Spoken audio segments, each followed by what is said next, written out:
তারি তীরে গড়ব আমি আমার প্রেমের তাজমহল, আমার প্রেমের তাজমহল। কথা ছিল দুজন মিলে গড়বেন প্রেমের তাজমহল। সে স্বপ্নের অপূর্ণতায় শেকলবন্দি জীবন কাটাতে হচ্ছে এই প্রেমিককে, তাও আবার একটি দুটি বছর নয়, 20 বছর। প্রেমের তাজমহল, আমার প্রেমের তাজমহল।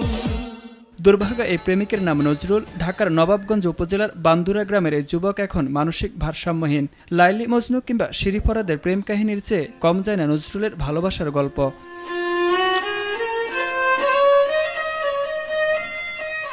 ভালোবাসার মানুষটির অন্য জায়গায় বিয়ে হয়ে গেলে মানসিক বিপর্যয় নেমে আসে তার জীবনে। মনের মানুষকে ভুলে থাকতে তাই আসক্ত হয়ে পড়েন নেশায়। এক পর্যায়ে হারিয়ে ফেলেন মানসিক ভারসাম্য।